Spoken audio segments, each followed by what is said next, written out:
हम इंसान धरती पर कहां से आए, हमारी उत्पत्ति कैसे हुई, आज भी एक ऐसा कठिन सवाल बना हुआ है जिसका सटीक जवाब किसी के पास नहीं है। समय समय पर हमारे वैज्ञानिक इंसान के जन्म को लेकर अलग अलग थ्योरीज देते रहते हैं, लेकिन इन थ्योरीज से इंसानों के जन्म की सही कहानी पता नहीं लग पाई है। धरती पर आदि मानव के जीवन की शुरुआत की थ्योरीज में जो सबसे ज्यादा विश्वसनीय मानी जाती है वो है बैक्टीरिया के उत्पन्न होने के कारण जीवन की शुरुआत। वैसे हिंदू धर्म में इंसानों की उत्पत्ति भगवान द्वारा मानी जाती है। भगवान ने मनु और अनंती के रूप में पृथ्वी पर मानव जीवन की शुरुआत की थी। वहीं ईसाई धर्म के अनुसार आदम को पहला इंसान माना जाता है, लेकिन हमारे वैज्ञानिक पृथ्वी पर जीवन की उत्पत्ति का आधार बैक्टीरिया को मानते हैं। बैक्टीरिया समय के अनुसार विकसित होता गया और मानव रूप में परिवर्तित हो गया। कई करोड़ों सालों तक के इस विकास क्रम में बैक्टीरिया से मछली का जन्म हुआ। उस वक्त मछलियों की कई प्रजातियां हुआ करती थी। उनमें से किसी एक प्रजाति ने जमीन पर आके स्तनधारी जीवों को विकसित करने का काम किया। समय के अनुसार इन जीवों की संख्या बढ़ती गई। उस वक्त पृथ्वी पर बड़े बड़े जंगल हुआ करते थे और हमारे पूर्वज गिलहरी की तरह थे। ये पेड़ों पर रहते थे और पेड़ों पर उछल कूद करके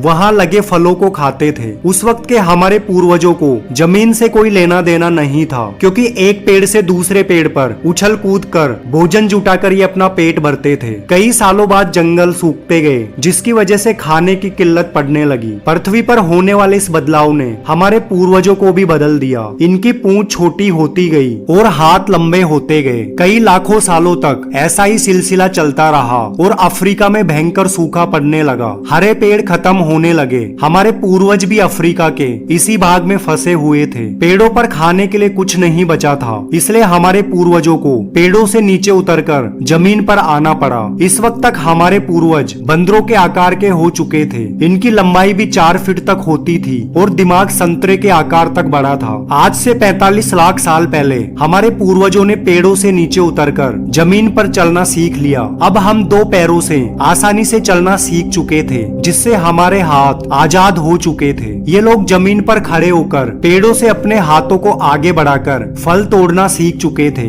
इस वजह से इनका काम और आसान हो गया था। अगले 1 लाख सालों तक हमारे पूर्वजों का विकास होता रहा और इनका शरीर इस तरीके से विकसित हुआ कि ये 2 पैरों पर तेजी से दौड़ सकते थे। अब ये पेड़ों को छोड़कर खुले मैदानों की तरफ जाने लगे। आज से 32 लाख साल पहले अब हम हमेशा 2 पैरों से ही चलने लगे थे। मतलब अब हम बंदरों से आदि मानव बन चुके थे। इस वक्त हमें सबसे ज्यादा खतरा जंगली जानवरों से था, क्योंकि हम जंगली जानवरों से तेज दौड़ भी नहीं सकते थे। लेकिन उस वक्त हमारी बुद्धि जंगली जानवरों से बहुत ज्यादा विकसित थी और इसी कारण हमने जंगली जानवरों से बचना सीख लिया था। खुले मैदानों में भोजन की तलाश में ये लोग जानवरों का शिकार करने लगे और उनके मांस को ही कच्चा खाने लगे। उस वक्त के हमारे पूर्वजों को केवल भोजन की तलाश ही रहती थी। भोजन की तलाश के अलावा इनके पास कोई और काम नहीं था। ये ना तो कपड़े पहनते थे और ना ही किसी और काम में समय व्यतीत करते थे। एक दिन की अद्भुत घटना ने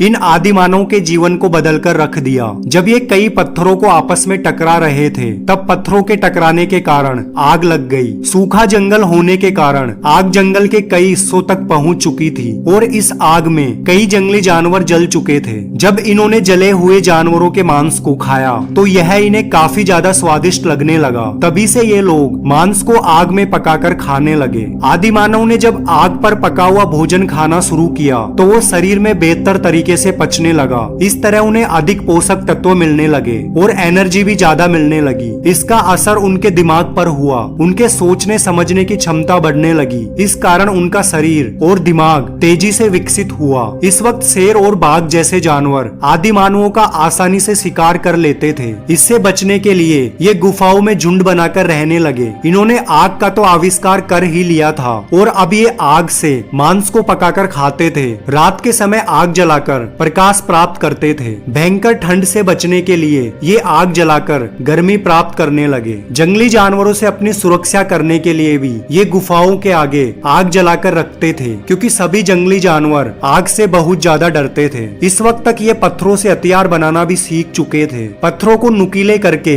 ये उससे धारदार हथियार बनाते थे और इन्हीं हथियारों द्वारा ये आसानी से जानवरों का शिकार कर लेते थे। पहले इंसान किसी मरे हुए जानवर का कच्चा मांस खाता था। एक जानवर का मांस इनके कई दिनों का भोजन होता था, लेकिन अब ये जानवर को मारकर उसके मांस को पकाकर खाने लगे थे। इसलिए मांस की मात्रा भी कम होने लगी और स्वादिष्ट होने के कारण ये बहुत ज्यादा मांस खाने लग गए थे। इतना ही नहीं, हमारे पूर्वजों ने इसी बीच अपनी आबादी भी तेजी से बढ़ाना शुरू कर दी थी, जिसकी वजह से इनका परिवार बढ़ने लगा और अब इनको एक दिन के भोजन के लिए ही 2 से 3 बड़े जानवरों का शिकार करना पड़ता था। ये जानवरों को मार के भोजन की कमी तो पूरी कर लेते थे, लेकिन इनके आसपास रहने वाले जानवरों की संख्या में तेजी से कमी आना शुरू हो चुकी थी। अब ये भोजन और शिकार की तलाश में दूर दूर तक यात्रा करने लगे थे, लेकिन इसी बीच धरती से बड़े आकार के जानवर लगभग खत्म होने के कगार पर थे और जो जानवर जिंदा बचे थे उन्हें भी भोजन नहीं मिल पा रहा था। इसलिए बड़े जानवरों के आकार में शारीरिक बदलाव आने लगा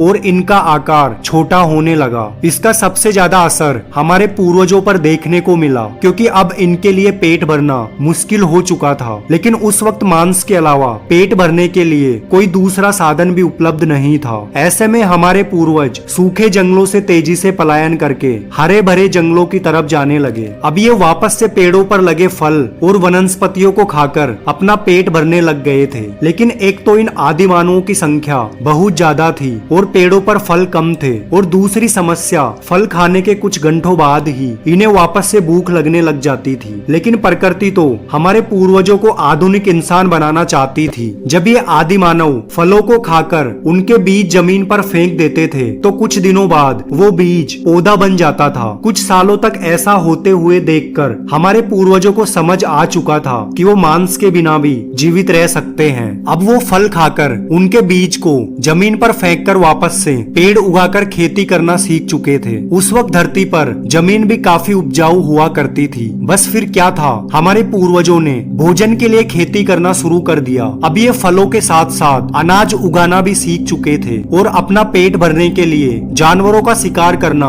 लगभग बंद कर चुके थे और साथ ही पलायन करना बंद करके एक जगह पर ही परिवार के साथ रहने लग गए थे। अब इनके आसपास जानवरों की संख्या बढ़ चुकी थी। ऐसे में जानवरों को मारने के बजाय उनको पालने लग गए थे और खेती के लिए जानवरों का उपयोग करना भी सीख चुके थे। साथ ही कई जानवरों का दूध भी पीना ये सीख चुके थे। अब इनकी बुद्धि काफी तेजी से विकसित होने लग गई थी और इसी के साथ अब ज्यादातर आदि मानव शाकाहारी बन चुके थे। ठंडे और पहाड़ी इलाकों में रहने वाले आदि मानव अपने शरीर को गर्म रखने के लिए शाकाहारी के साथ मांसाहारी भी थे। इस तरह हमारे पूर्वजों ने कच्चा मांस खाने से लेकर उसे पकाकर खाने और खेती करने का हुनर सीख चुके थे और इसी तरह ये अपने दिमाग में लगातार वृद्धि करके हमें आदि मानव से आधुनिक मनुष्य बना दिया। दोस्तों, अगर वीडियो पसंद आई हो तो हमारे चैनल को सब्सक्राइब करना ना भूलें। जय हिंद, जय भारत।